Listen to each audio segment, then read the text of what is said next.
Hey, what up guys? Coming at you with another video today. This one, however, hit a bit different though. It's really a heartbreaking story about an incident that just occurred not too long ago in Atlanta that involved a local rapper who goes by the name Germ, who actually saw his girlfriend get kidnapped and taken away.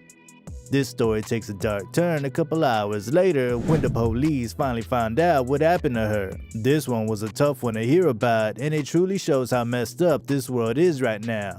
Before we start, if you're a fan of the channel, you already know what it is. Before we start the video, make sure to leave a like, and if you would like to join this month's giveaway of one of these items on the screen, then all you have to do is subscribe to the channel and watch this video to the end to comment the hidden keyword. Good luck! Without any more hesitation, let's get into it. It was in the early hours of August 13th, 2021 when a woman who had been bartending that night in the Midtown area of Atlanta finally ended her shift. As she was leaving work, she said her goodbyes to co-workers and friends. She didn't realize that this would be the last time any of them would ever see her again. Having said her goodbyes, she was all set to go home, so she got into a car and hit the road. As she began to approach her home, she actually made a phone call to her boyfriend Jerry, aka Germ. The two lived together, so it is assumed that she was just calling him to let him know that she was about to be home and stuff like that. As her short 15-minute drive home came to an end, she began to pull into the driveway of their home. It was at this point that Germ had been looking out the window waiting for her to get home. What happened next would shock anyone who found themselves in a similar situation, and it's something that Germ is likely never to forget. As Germ watched his girlfriend pull in and proceed to get out her car, he saw another vehicle pull up. Outside of that car stepped a man who appeared to be wearing a security shirt. As the man approached his girlfriend, he pulled out a gun and placed it to her head. He then began to tell her what to do, which ultimately ended up with her being forced into his vehicle. Once she was secured inside, the man was quick to get into the car himself and drive off. Germ couldn't believe his eyes. He was in shock. The first thing he did was to make a call to the police. At around 5 a.m., Germ called the police and began to describe what he had just witnessed to the 911 operator. He told them everything he saw and was clearly panicked as anyone would be. Now, like anyone that was in that situation would do, Germ's first instinct was to try to get in his car and drive after the man who had just abducted his girlfriend. But as he pointed out in the 911 call, he wasn't able to do that. For some reason, his car had been blocked in, so he couldn't pursue them in any way. His last hopes were crushed as he tried to pull up to the location of her phone in order to track her while he was on the phone with the cops. But that didn't yield any results, as it would seem that she dropped her phone when she was approached and the phone had just been left in the driveway. All that Germ could do now is sit and wait for the police, while most likely imagining the horrible things that could be happening to the woman he loved. There wouldn't be any word about it until an hour later when the police received another call. This time it was about shots fired in a residential neighborhood. It was around 6 a.m. when 911 received the call and police were quick to make their way to the scene near Lakewood Avenue and Terrace Way. The address immediately led police to believe that the shooting had something to do with the kidnapping right away due to the fact that the address of the shooting was only 5 minutes away from where Germ's girlfriend was taken. As officers arrived on the scene, they began to close the area and conduct a search. The search was a fruitless effort when they turned up nothing. No witnesses could be accounted for, there was no body, no shell casings, nothing, no sign of any shooting. This seemed odd though, so the police continued to scour the scene and expand the search area a bit. Fast forward a few hours later, now it's 9:55 in the morning and the police are still searching for anything related to the kidnapping and the gunshots that had been reported when they get a third and final 911 call. In the call that was recorded by the 911 operators, you could hear a man who had been out walking his dog describe something that would probably haunt him for years to come. In the heartbreaking call, the man says that he sees a Caucasian woman laying face down on the ground, and you hear the panic in his voice. The operator lets him know that help is on the way and begins to ask him about the woman. Things like, is she awake? To which the man responds, no, and as he approaches the body, you can hear the pain creeping up.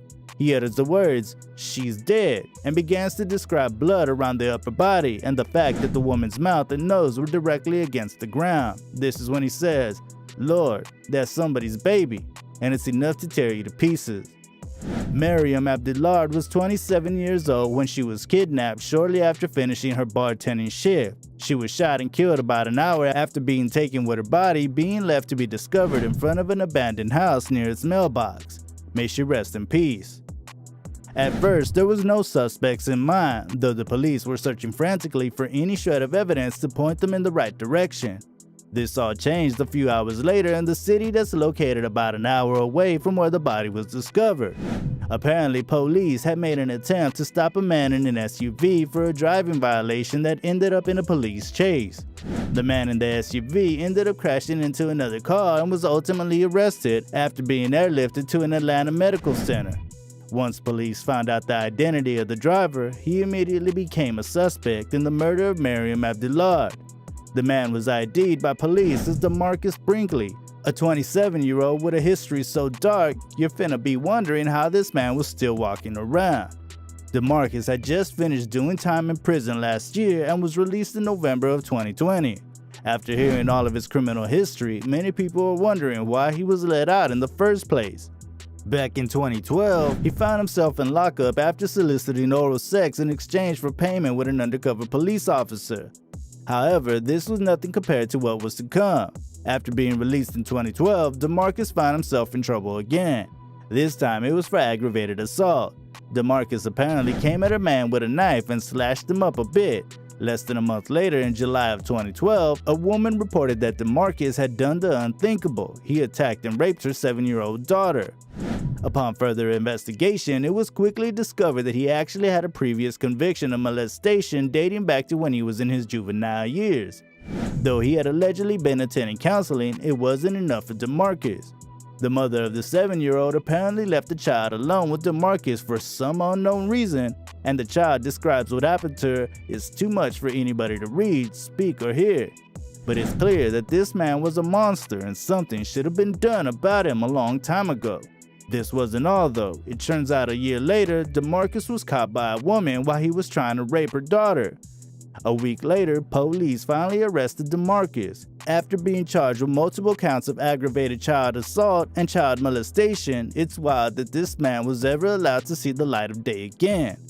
On Tuesday, August 17, 2021, DeMarcus was taken to Fulton County Jail, where he was booked and charged with the murder of Mariam Abdulard.